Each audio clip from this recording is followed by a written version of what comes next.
नमस्कार, आपका स्वागत है जस हिंदी में। मैं हूं आपके साथ राशि और अब वक्त हो चला है कुछ अच्छी खबरों का। तो आइए बढ़ते हैं आज की पहली गुड न्यूज की ओर। नासा के मून मिशन को एक और कामयाबी मिली है। नासा के आर्टेमिस 1 ने एक नया रिकॉर्ड बनाया है। पृथ्वी से 4 लाख किलोमीटर दूर पहुंचकर इतिहास रच दिया है। अपोलो 13 को पछाड़ आर्टेमिस 1 मून मिशन का नया हीरो बन चुका है। 5 दिनों की लंबी यात्रा और अंतरिक्ष में लाखों किलोमीटर का सफर, नासा के आर्टेमिस 1 ने इस मुश्किल सफर को आसानी से तय कर लिया है और आखिरी अपोलो मिशन के बाद चांद की सतह में दाखिल होने वाला ये पहला अंतरिक्ष यान बन चुका है। नासा के मुताबिक आर्टेमिस 1 का ओरियन कैप्सूल पृथ्वी से करीब 4,19,378 किलोमीटर दूर पहुंच गया है। इससे पहले साल 1972 में अपोलो 13 पृथ्वी से 2,48,655 मील यानी 4,01,71 किलोमीटर दूर पहुंचा था। नासा के मुताबिक आर्टेमिस 1 का ओरियन कैप्सूल लगभग 6 दिन तक चांद की कक्षा में चक्कर लगाएगा, जिसके बाद 11 दिसंबर को प्रशांत महासागर में इसकी लैंडिंग होगी। स्पेस एजेंसी के मुताबिक इस मिशन की सफलता 2024 में आर्टेमिस 2 मिशन का भविष्य तय करेगी। नासा के 53 साल बाद अपने मून मिशन आर्टेमिस के जरिए इंसानों को दोबारा चांद पर भेजने की योजना बनाई गई है। नासा के मिशन के मुताबिक इंसान 2025 में न सिर्फ चांद पर कदम रख सकता है, बल्कि 1972 के अपोलो मिशन के यात्रियों से ज्यादा समय तक वहां वक्त भी गुजार सकता है। आर्टेमिस 1 में कोई एस्ट्रोनॉट नहीं है, लेकिन भविष्य में एस्ट्रोनॉट्स को चांद की सतह तक पहुंचाने के लिए ये मिशन बेहद अहम है। आर्टेमिस 1 का कामयाब सफर वैज्ञानिकों के लिए अंतरिक्ष में नई राह खोलेगा। इस राह पर चलकर ही भविष्य में एक बार फिर इंसानों के कदम चांद पर पड़ेंगे। अयोध्या में भव्य राम मंदिर निर्माण के साथ रामनगरी में पर्यटन की संभावनाएं विकसित करने के लिए कोशिश जारी है। यूपी के मुख्यमंत्री योगी आदित्यनाथ ने अयोध्या में विकास परियोजनाओं के कार्यों को लेकर समीक्षा बैठक की। इसमें विजन 2047 के कार्यों की समीक्षा की गई। अयोध्या में वर्तमान में 260 परियोजनाएं चल रही हैं, जो लगभग 30,000 करोड़ की हैं। योजनाओं को समय से पूरा करने का निर्देश मुख्यमंत्री योगी ने अपनी इस बैठक में दिया। रामनगरी अयोध्या में मंदिर निर्माण के साथ ही अयोध्या को विश्व स्तरीय पर्यटन नगरी बनाने के लिए कई बड़ी परियोजनाएं चलाई जा रही हैं। अपने अयोध्या दौरे में सीएम योगी ने रामलला दर्शन किए और हनुमानगढ़ी में पूजा अर्चना की। मुख्यमंत्री ने विकास कार्यों की समीक्षा की। दरअसल अयोध्या के नागरिक और पर्यटक सुविधाओं के विकास के लिए कई योजनाएं चल रही हैं। आयुष्मान अयोध्या, भावात्मक अयोध्या, सुरमय अयोध्या, सुगमय अयोध्या, आधुनिक अयोध्या, सक्षम अयोध्या एवं सांस्कृतिक अयोध्या के रूप में अयोध्या के हर पहलू का विकास और सुविधाएं देने के लिए योजनाएं तैयार की गई हैं। अयोध्या की समीक्षा बैठक में लोक निर्माण विभाग, आवास विकास विभाग, चिकित्सा विभाग, ऊर्जा, संस्कृति, पर्यटन, राजस्व विभाग, पुलिस विभाग, नगर विकास विभाग, वित्त मंत्री एवं नियोजन विभाग, सिंचाई विभाग, एयरपोर्ट अथॉरिटी आदि विभागों की बिंदुवार समीक्षा की गई। मुख्यमंत्री ने निर्देश दिया कि लोक निर्माण विभाग सड़कों एवं ओवरब्रिज के जो निर्माण संबंधी समस्याएं हैं, उनका जल्द से जल्द समाधान किया जाना चाहिए।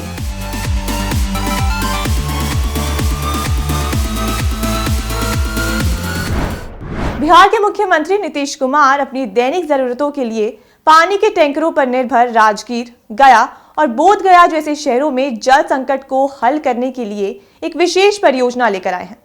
बिहार सरकार इस संकट को हल करने के लिए गंगा के पानी का इस्तेमाल कर रही है। जी हां, दक्षिण बिहार में पानी की कमी के मुद्दे को हल करने के लिए नीतीश कुमार ने राजगीर से अपने ड्रीम प्रोजेक्ट हर घर गंगा जल का शुभारंभ कर दिया है। ये परियोजना गया, बोध गया और राजगीर जैसे शहरों के 89,000 परिवारों को कवर करेगी। सीएम नीतीश कुमार ने रविवार को राजगीर में गंगा आरती करने के बाद ई योजना की शुरुआत की।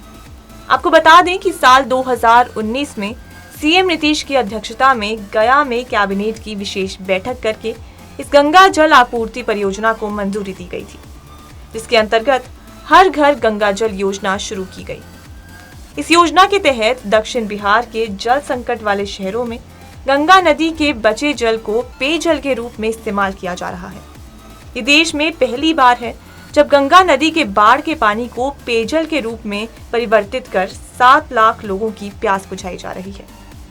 राजगीर के बाद 28 नवंबर को गया और बोध गया में इस योजना की शुरुआत की गई।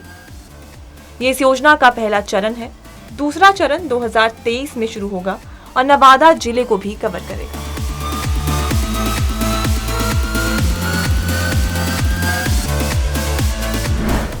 नागरिक उड्डयन मंत्रालय द्वारा भारतीय एयरलाइंस के लिए नियमों में ढील दिए जाने के बाद एक और सुविधा शुरू की गई है।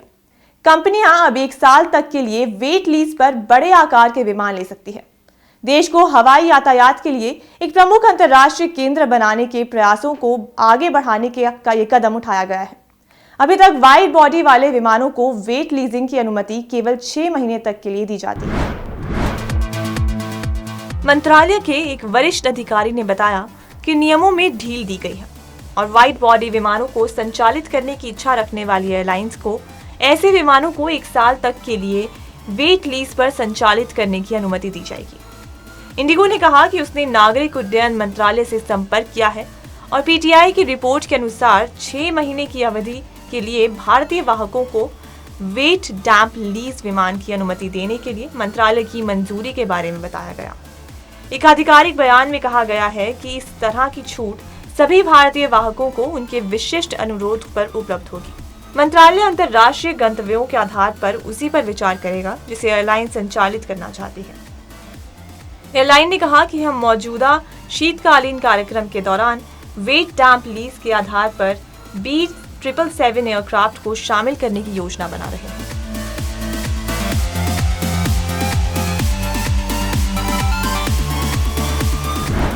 तकनीक के मामले में भारत लगातार दूसरे देशों को टक्कर देता रहा है।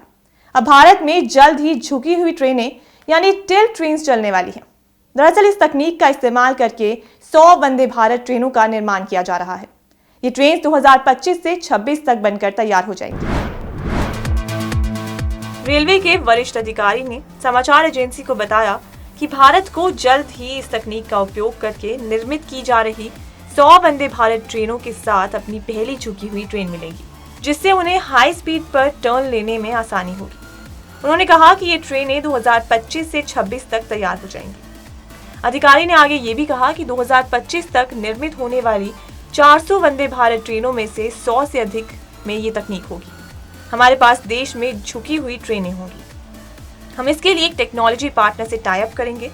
इस बारे में बात करते हुए एक अधिकारी ने बताया कि जब ट्रेन हाई स्पीड के साथ टर्न लेती है तो ऐसे में उसके फिसलने का खतरा रहता है। टिल्टिंग ट्रेनों में एक सिस्टम है जो नियमित ब्रांड केस ट्रैक पर ट्रेन की हाई को सक्षम करता है। वो ट्रैक के मोड़ पर आराम से झुकते हैं। ऐसी ट्रेनें अब तक 11 देशों में हैं। इटली, पुर्तगाल, स्लोवेनिया, फिनलैंड, रूस, चेक गणराज्य, यूके, स्विट्जरलैंड, चीन, जर्मनी और रोमानिया। इस तरह की ट्रेनें कैसे काम करती हैं, इस बारे में बताते हुए अधिकारी ने कहा कि जैसे ही ट्रेन किसी टर्न पर मुड़ती है तो उससे उसके अंदर की चीजें भी स्लाइड करती हैं। वहीं बैठने वाले यात्रियों को आर्मरेस्ट से कुचला हुआ महसूस होता है। टिल्टिंग ट्रेन का डिजाइन इस पर काम करता है। भारतीय रेलवे ऐसी ट्रेनों को लेकर पहले भी कई विकल्प खोज चुका है, लेकिन कभी भी किसी भी विवरण को अंतिम रूप नहीं दिया। इसने स्पेनिश निर्माता टेल्को के साथ साथ स्विट्जरलैंड सरकार के साथ भी चर्चा की।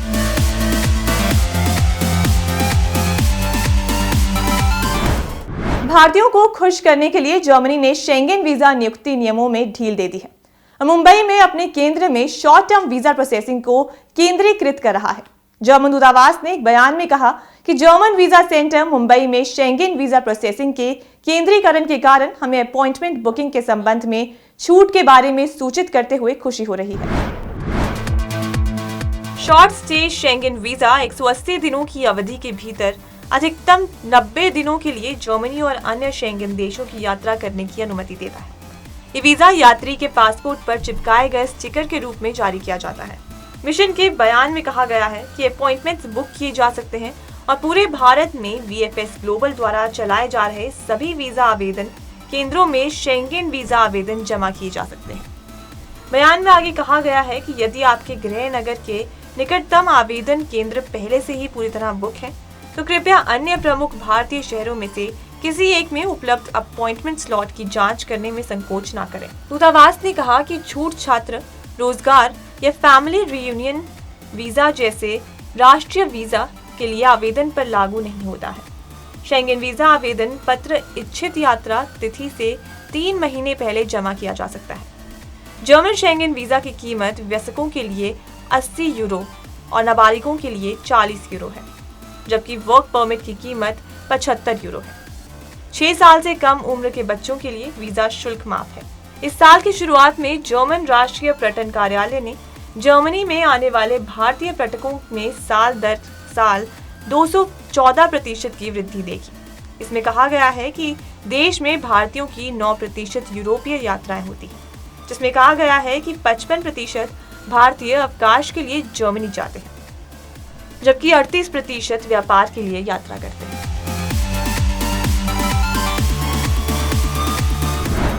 फीफा वर्ल्ड कप 2022 के उद्घाटन मैच के बाद जापान के कुछ फैंस ने ऐसा किया जिसने पूरी दुनिया के लोगों का दिल जीत लिया। जापानी फैंस ने दोहा के अल बायर स्टेडियम में कुछ ऐसा किया जिसकी उम्मीद किसी को नहीं थी। हाल ही में एक वीडियो सोशल मीडिया पर वायरल हुआ है। इस वीडियो में देखा जा सकता है कि कतर और इक्वाडोर के मैच के बाद कुछ जापानी दर्शक ने न सिर्फ स्टेडियम में फैली गंदगी को साफ किया, बल्कि कूड़ा कचरा उठाकर स्टेडियम के बाहर भी फेंका। सोशल मीडिया पर जापानी फैंस के ये बेहतरीन कार्य का वीडियो वायरल हो गया है। एक यूजर ने लिखा है कि वाह, शानदार। दर्जन भर जापानी फैंस मैच खत्म होने के बाद भी रुके और स्टेडियम में सफाई की। जब सारे लोग मैच खत्म होने के बाद बाहर निकलने की जल्दी में थे, तो दर्जन भर जापानी फैंस अपने साथ लाए कैरी बैग्स में स्टेडियम का कचरा इकट्ठा कर रहे थे। ये वीडियो सोशल मीडिया पर खूब पसंद किया जा रहा है। ये वीडियो मूल रूप से कतर के वीडियो क्रिएटर ओमर अल फारूक ने शेयर किया। उन्होंने लिखा कि ये वीडियो दिखाता है कि ये पूर्वी एशियाई देश कितना अनुशासित है, यहाँ के लोग कितने मानवीय हैं और कितनी बेहतरीन संस्कृति को फॉलो करते हैं। फारूक ने यह भी लिखा कि ये तब किया गया जबकि उनके देश का मैच भी नहीं था।